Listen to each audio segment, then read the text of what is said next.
일본을 걱정하는 미국, 갈 때까지 가겠다는 한국.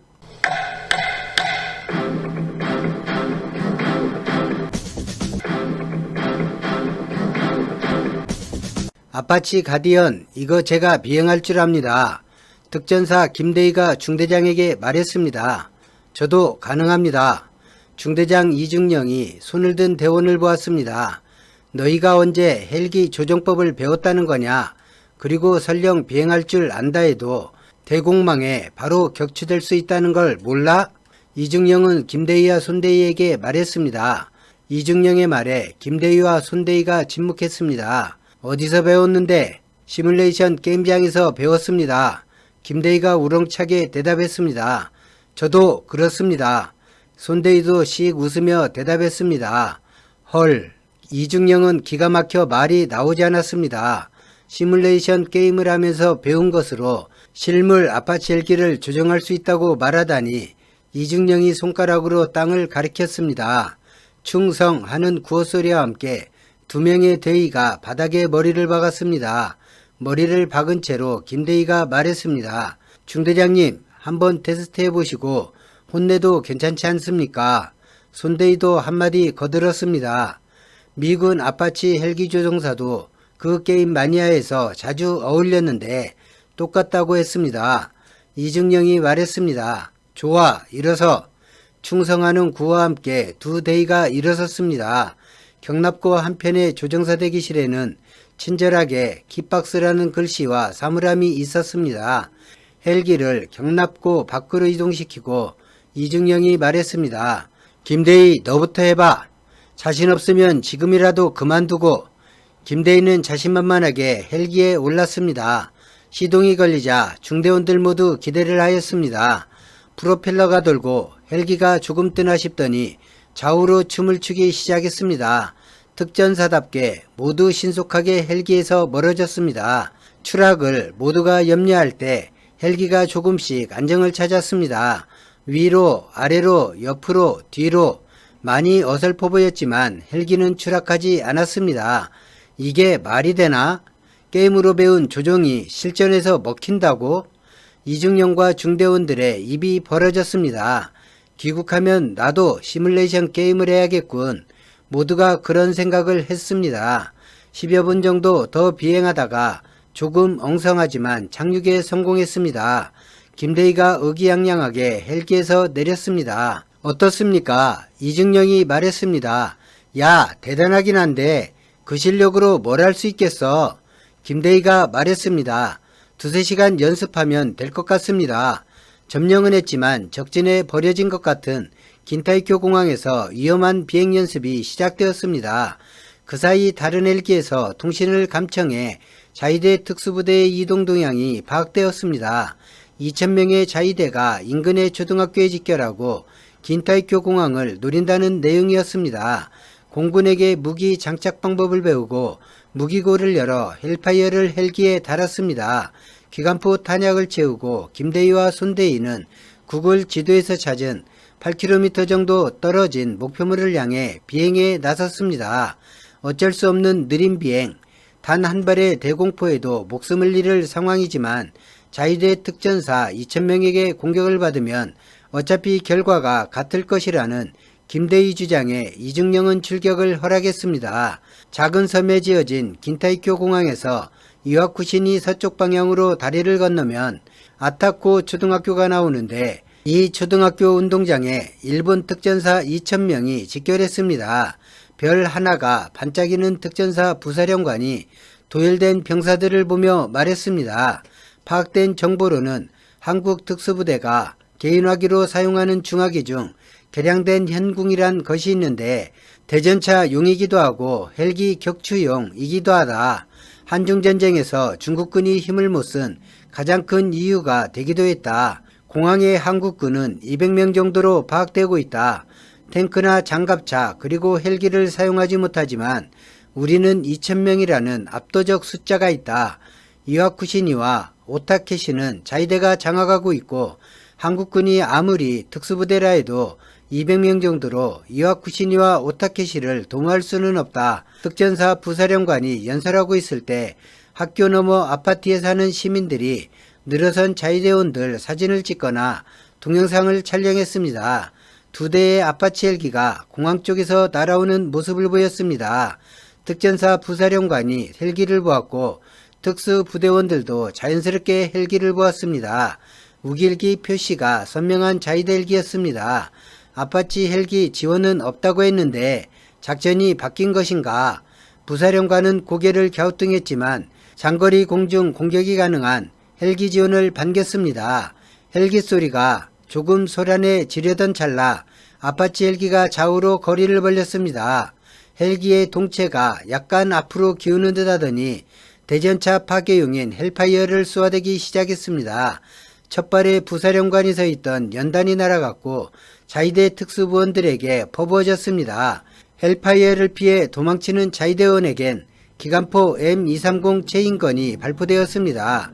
불과 몇 분 만에 2,000명은 전멸해버렸습니다. 대전차용 헬파이어와 경장갑차용 기관포는 2,000명의 형체를 지워버렸습니다. 아파치 헬기에서 김대희가 말했습니다. 쏘는 것은 게임하고 완벽하게 똑같군 그래. 김대희와 손대희는 속도는 느렸지만 긴타이쿄 공항으로 무사히 귀환했습니다.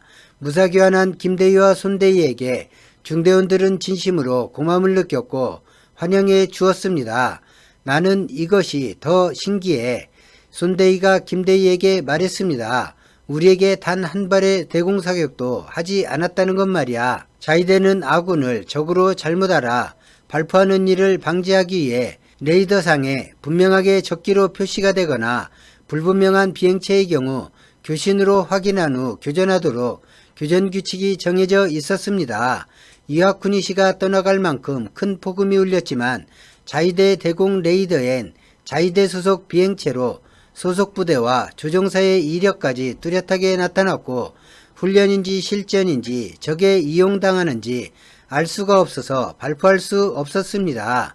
더욱이 폭격한 초등학교에서 자위대 특전사가 집결하는 것을 대공포 병사들은 알 수가 없었습니다. 자위대 특전사 2,000명이 몰살된 일은 군부대의 보고가 아닌 인근의 주민이 SNS에 올리면서 일본 전역으로 알려지게 되었습니다. 사진 2장과 동영상 하나가 올라왔습니다. 이렇게 연설을 듣던 자위대라는 사진 하나와 공격하는 아파치 헬기 동영상 그리고 폭격당해 몰살당한 현장 사진이었습니다. 일본 정부는 얼마 지나지 않아 해당 영상을 삭제했지만 이미 걷잡을 수 없게 퍼져버렸습니다. 자위대 헬기가 자위대 군대를 공격했다는 이 소식은 자위대는 물론 일본 국민에게 커다란 충격을 주었습니다. 일본 정부는 한국군에게 탈취당한 헬기이며 현재 긴타이쿄 공항이 한국군 특수부대에 점령된 상태인데 그 공항에는 아파치 헬기 8대와 장갑차 6대가 있다고 설명했습니다. 일본 정부는 자위대 일부가 반란군이라는 유언비어가 나돌자 국민을 진정시키려 이런 사실을 발표했지만 이와쿠시니에 주둔 중인 자위대는 한국 특수부대원들이 탱크와 장갑차를 몰고 다리를 건너올까 두려워 이와쿠시니를 버리고 후퇴해버렸습니다. 야마구치현에 교두보를 마련한 한국군이 해안 2번 고속도로를 타고 이와쿠시니로 빠르게 진격하고 있었습니다. 한국의 군사력이 육군에 지중되었다면 일본의 군사력은 해군에 지중되어 있습니다. 육지에서 해안을 중심으로 대공 대함 방어망에 엄청난 투자를 하였습니다. 이 대공 대함 방어망은 육지에서 공격하는 한국의 특수부대에 변변한 저항도 못하고 무너졌습니다. 육상 자위대 중 기갑부대와 특수부대를 빼면 90%가 행정인력이었으며 전투할 보병의 숫자가 없어도 너무 없는 나라가 일본입니다. 훈련조차 제대로 안 된 자위대원으로 동진하는 한국군을 막아서기에는 병사 개인의 전투력과 전투에 임하는 정신에서 너무나 큰 차이가 있었습니다. 공군 비행장은 미사일 공격으로 대부분 무력화되었으며 기갑부대 상당수도 피해를 보았는데 잠을 자다가 당해야 했던 기갑을 운전할 기갑병들과 전투기 지원병들의 피해는 막심했습니다. 일본이 가장 자랑하던 전력 중 하나였던 대전차 전력의 손실은 너무 뼈아팠습니다. 일본은 96식 중거리 대전차 미사일을 비롯해 한국군의 기갑부대를 방어할 주요 전력이 사라져버린 것입니다. 5개월 동안 일본에 잠입해 주요 목표를 파악한 도코미 부대 활약에 정확도가 세계 제1인 한국의 미사일은 자비를 베풀지 않았습니다. 개전 이틀이 지나고 있습니다.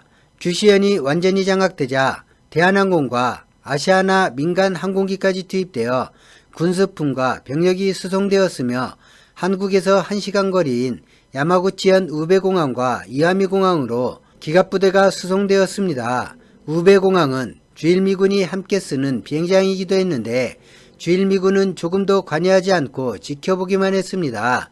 상륙한 한국군의 수가 3만 명을 넘어섰습니다. 육상자위대 절반만큼의 특수부대원이 일본 땅에 상륙한 것입니다. 탱크 200대, 장갑차 150대, 자주포 100문, 단장 로켓 50문이 일본 땅에 상륙했습니다. 히로시마현에 주둔 중인 일본의 제13여단과 제8고사 특과군은 미사일 공격으로 30%밖에 남지 않은 병력 2600명을 히로시마를 보호하기 위해 이하쿠시니 동쪽의 오타케시로 집결시켰습니다. 고노다루는 자위대 작전본부에서 상황 설명을 들었습니다. 아직 미국에선 연락이 없고 상원으로 참전을 위한 요청서도 송부되지 않았습니다. 해상 자위대가 서쪽으로 내려오려고 하면 홋카이도 해상에 러시아 함대가 다가왔고 일본이 자랑하는 해상 자위대는 홋카이도 인근에 발이 묶여버렸습니다. 보급로를 끊어야 하는데 고노다루가 침음성을 내뱉었습니다. 좋은 방법이 없겠습니까? 작전참모 중 대령이 말했습니다. 규슈에서 시마네현까지 한국과 마주보는 바다를 빼앗겼습니다. 스시마 섬과 이키시 섬도 빼앗겼습니다. 일반 어선도 출항하지 못하고 한국군 경고를 무시하고 출항하던 어선 6척이 항구를 나서자마자 격침되었습니다. 설령 해상자위대 전력이 이 지역으로 갈 수 있다 해도 한국 잠수함을 단번에 뚫기는 어려울 것 같습니다. 다행히 도토리현부터는 해상자위대가 장악하고 있습니다. 한국 해군이 동진하지는 못합니다. 문제는 해군 시설이 상당 부분 파손되어 지금 바다에 있는 전력을 교대하거나 대체할 전력이 없다는 점입니다. 고노다로가 말했습니다. 시간도 우리 편이 아니라는 말이군. 국방부 장관 기시노부가 말했습니다. 총리님, 고노다로가 기시노부를 보았습니다. 냉정하게 상황을 판단해 정치적으로 해결을 했으면 어떻겠습니까? 비상선언이 나온 이후 기시노부의 태도가 공손해졌습니다. 어떻게 말입니까? 휴전을 제의하는 것입니다. 장내의 침묵이 감돌았습니다. 하지만 아무도 반대하는 말을 하지 않았습니다. 기시노부의 말에 고노다로는 긍정적인 말도 부정적인 말도 하지 않았습니다. 안보장관 내각회의가 열렸습니다. 고노다로의 얼굴은 상기되었습니다. 개전 후 48시간도 지나지 않았는데 누구도 전쟁을 계속하자는 말을 하지 않았기 때문입니다. 미국 참전이 어렵다고 판단한 내각은 자신감을 잃어버렸습니다. 휴전을 받아줄 것 같은가? 고노다로가 모태기에 물었습니다. 미국의 중재를 요청해야 합니다. 모태기가 대답하자 가슴에서 욱하는 것이 올라왔습니다. 우리를 버린 미국인데 중재를 해줄까? 관방장관 가토가 말했습니다. 해줄 것입니다. 모두 가토를 바라보았지만 모태기가 말했습니다. 개전한 날 새벽에 백악관 대변인 사키가 말했죠. 화해는 빠르면 빠를수록 좋다고 했습니다. 개전 3일째 되는 날 국무장관 블링컨과 주미 한국대사가 만났습니다. 블링컨이 말했습니다. 어디까지 가실 생각인지 기뜸이라도 부탁합니다. 한국이 군사시설 외에 산업시설이나 민간인을 공격하지 않아서 참 다행이라 생각하지만 일본이 상당한 피해를 본 것은 사실이고 항구나 전투기 그 밖에 이런저런 피해를 합산하면 피해액만 해도 최소 2조 달러에 육박할 것입니다. 우리로선 여기서 일본이 더 망가지면 회생 자체가 어려워진다 보고 있습니다. 한국 대사가 차를 입으로 가져갔습니다. 블링컨은 그 모습을 바라보며 기다렸습니다. 적정한 선이 있다면 그만해도 되겠죠. 대사의 말에 블링컨이 물었습니다. 한국 측에서 생각한 방안이 있습니까? 오키나와 말입니다. 대사가 뜻밖의 오키나와를 꺼내자 블링컨의 눈이 커졌습니다. 설마 오키나와를 달라는 것입니까? 블링컨의 말투가 조금 거칠어졌습니다. 일본 영토지만 미국 영토 같은 작은 섬, 미국의 오키나와는 작은 의미가 아닙니다. 설마 그럴 리가 있겠습니까? 대사가 웃으며 말했습니다. 오키나와를 비롯해 오키나와 서쪽으로 일본의 섬들을 미국령으로 복속하면 좋겠습니다. 블링컨은 침을 꿀꺽 삼켰습니다. 그렇게 된다면 미국에는 날개를 다는 것입니다. 미국이 결코 꺼낼 수도 꺼내서도 안 되는 일을 한국 대사가 태연히 말하고 있었습니다. 오키나와는 나중에 거론하기로 하시고 한국 입장을 말씀해 주십시오. 한국 대사가 빙그레 웃었습니다. 걸려들었군. 차를 다시 입으로 가져갔습니다. 현재 한국이 점령한 지역이 규슈, 야마구치, 시마네 지역입니다. 자연재해가 많은 지역이죠. 이런 자연재해가 많은 지역은 일본이 재건하려고 할 때 많은 부담을 줄 것입니다. 블링컨이 멍한 눈으로 대사를 보았습니다. 한국과 마주보는 지역과 서쪽 방향으로 일본의 영향력을 아예 없애겠다. 지금 한국 대사가 그것을 말하는 것이었습니다. 한국 대사가 다시 입을 열었습니다. 우리는 개전 4일째부터 점령지를 제외한 일본 전역의 주요 다리를 모두 폭파할 것입니다. 그 정도만 해도 일본은 회생이 아마도 불가능해질 것입니다. 한국이 예상한 대로 전쟁이 이어진다면 한국의 전체 가용병력의 50%를 일본과의 전쟁에 투입할 것입니다. 일본이 끝을 보자고 하면 기꺼이 끝을 볼 것입니다. 블링컨은 한국 대사에게 무모한 일이라고 말하고 싶었습니다. 그러나 불과 7개월 전 일본보다 강하다는 중국과의 전쟁에서 2주 만에 동북삼성을 한국은 먹어치웠습니다. 한국 대사의 얼굴엔 일말의 두려움이나 다급함이 보이지 않았습니다. 그러니까 블링컨이 말했습니다. 현재 점령지와 오키나와 동쪽까지를 달라 그 이야기를 하신 거죠. 블링컨은 자신도 모르게 오키나와는 미국 것이라는 가정을 하고 있었습니다. 일본이 받아들일까요? 블링컨이 물었습니다. 블링컨 머리로는 일본이 받아들일 만한 조건이 되지 않았습니다. 작은 섬 독도나 센카쿠 열도 하나에도 집착하는 일본이 그런 조건을 받아들일 거라고 조금도 생각이 들지 않았습니다. 한국 대사가 대답 대신 주머니에서 밀봉된 편지를 꺼내 블링컨에 주었습니다. 이것이 무엇입니까? 우리 대통령께서 보내신 서찰입니다. 바이든 대통령과 함께 보시고 답을 달라고 하셨습니다. 그 편지에는 한국이 원하는 것이 들어있었습니다. 그것은 일본 정신이 한국에 의해 무너지는 것이었습니다. 오타케시에 집결 중인 일본군의 정보를 보고받던 한국 합참에서 쓰느씀이 나왔습니다. 작전 참모 중 한 명인 중령이 말했습니다. 병사들 목숨도 중요한데 이놈들은 몰살당하려고 머리를 쓰는 것도 아니고 도로를 중심으로 반경 500m 이내에 병력을 모두 모아두다니 어이가 없네요. 미사일 사령부 작전과장이 말했습니다. 다연장 로켓 구령 1개 포대면 개운하게 정리될 듯합니다.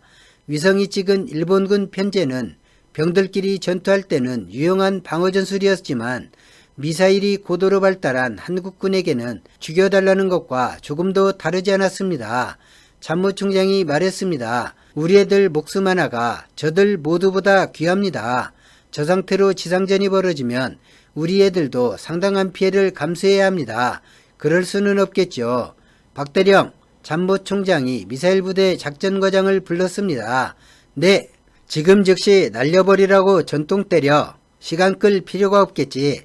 단장 로켓 구령 2개 포대가 오타케시 20km 전방에서 동쪽으로 불을 뿜었습니다. 히로시마에는 자위대의 후속 부대가 도착하기 전 기갑을 앞세운 국군이 진격에 들어갔고 개전 3일 가을 태양볕은 따스했습니다. 오늘 영상은 여기까지입니다. 고맙습니다.